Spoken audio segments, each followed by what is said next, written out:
Welcome to Creating Connections Podcast, episode 128. I am Mitch Taylor. And I'm Vicky Musney. And today we're getting personal. It's kind of that time of the podcast where we share a personal story.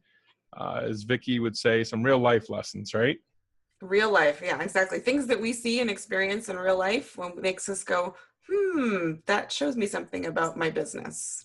And that's kind of the key for today. How observant are you? Exactly. How observant are your clients? More after the break. That was nice and easy. What are you talking about? This also speaks to a much bigger issue. Providing personal solutions through understanding people. This is the Creating Connections Podcast with Gitomer Certified Advisor Mitch Taylor and Certified Personality Trainer Vicky Musney. Welcome back to Creating Connections Podcast. Today we're talking about the observation tower. Nice. Nice intro. It's true, though. It is. It is. I mean, think about it. With today's technology, cell phones and 360 cameras and everything else, you're always have eyes on you somehow, whether that's a digital eye in the sky or the person next to you or a camera or whatever the case is. And I think it's more important than ever for us to take that introspective look and see what our clients see. And that's why I look forward to this segment. I mean, I like everything we talk about because that's, why we do it and why I help create the content the way I do. But this one, I think because create the content? Was that a secret? Sorry. Go ahead.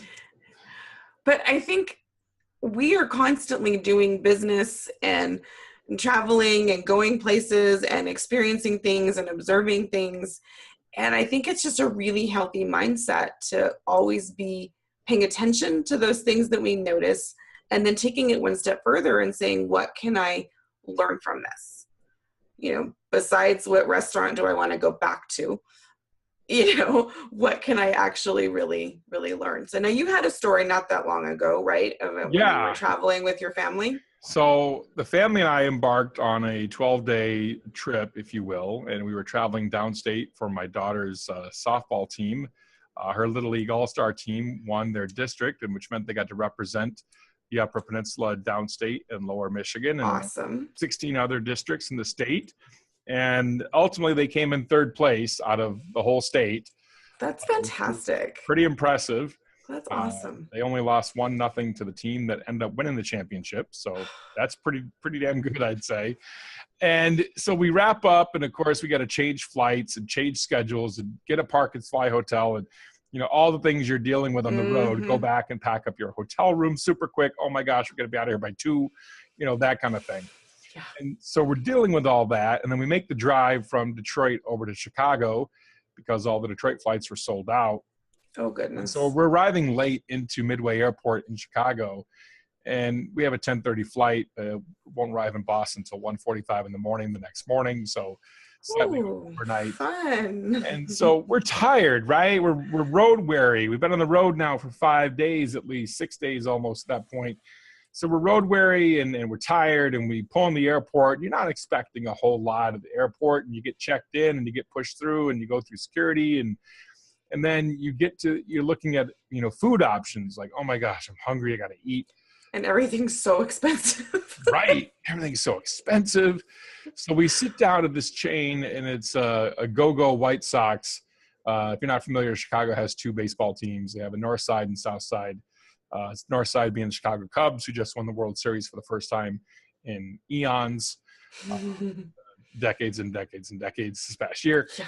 And then you have the Chicago White Sox, who won the World Series in 2005 and called the Go-Go Sox sometimes and all that.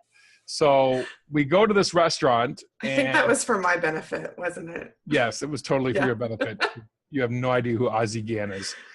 So we go to Any of our baseball fans listening will totally get that reference. I know who Ozzie Smith is. Does that count for something? Yes, that means you grew up in St. Louis in the 80s. Yeah. So next. Guilty as charged. So anyway, we get there, we get sat down and we order food and we're like, okay, typical airport food is what we're expecting, right? It's like airport food, overpriced, not very good, bland, that's what we got. Package heated up in the back. Yeah. Yeah. That's not what we got. Our food was great. Very well seasoned, flavored, extremely well, I shouldn't say extremely well. It was well presented. It wasn't extremely well presented. The presentation was good. It wasn't phenomenal, but the food was great. Good. And the biggest thing we noticed was our waiter. Oh. Our waiter became the highlight of the story. And my son, who's 15 years old and normally is just, he's looking down the entire time at his phone while he's eating or whatever the case may be. He was completely observant of our waiter and seeing that where we were sitting was kind of crammed just across from the bar. We could see towards the back and the door opened with the waiter and waitresses, coming out, if you will, serving food. And you see two waitresses off to the side of that door kind of having a conversation and down on their phones kind of thing. But here's our waiter. He's bussing tables nearby. He's checking on the other folks that he has and asking what they need anything. Then he's going to another table that's not even his and pouring water at their table and asking if everything is to their liking. And he's going above and beyond. And we can visually see this. And my son makes comment of it first, Hunter, who again normally is just in his phone and not very observant. And it stood out. So I called upon the manager and I asked you to speak to a manager, and the manager comes over and I told him I just want to give high praise for our waiter who was doing a phenomenal job. And we shared a couple stories and where he came from and how he came to be working at that restaurant and such. And said he would definitely deliver that back to our waiter. And we gave him a very healthy tip as well, over 30% actually, for our waiter, because to me that shows you're going above and beyond, Although I think my favorite part of that story, Mitch, is that Hunter was observant and he was aware. We just talked about millennials a couple, 2 different episodes last month. And being observant and forming opinions about a business based on what you witness is not limited to any one generation. No, it's not. And I know that maybe part of it was because he's your son, but you've got 2 different generations there. And I don't know if Michelle and Kendall, were paying attention to those details too, but just the fact that you and Hunter both noticed something and came to a similar conclusion. Yeah. People are watching and people are making judgments. That's what we do. Yeah. We interpret what we see and we formulate opinions. That's not bad. It's just reality. Michelle and Kendall were sitting across from us, so they had their backs. Okay. So they didn't have the same view that you guys did. Okay. That makes sense. But the fact that you guys both saw that, distinctly different generations, and he may not be thinking as an entrepreneur yet. Maybe he is. Like I said, he's your kid. He probably is. But he's noticing, those things. And I think that's important. Everybody is watching. Yeah. And I can't stress that enough. And, I think it also goes to show that we need to reward those who go above and beyond. Mm-hmm. And who do the work and who do it without asking and who do it to show that, this isn't just, I've clocked in and I play on my phone and I don't have anyone to do. Listen, there's always something. Exactly. Yeah. It's funny you shared an airport story.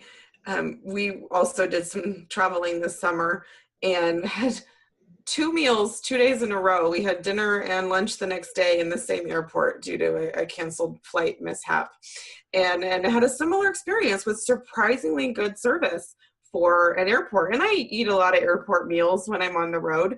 And it's not very often that you have somebody that you really feel like, wow, you know, they were really with it.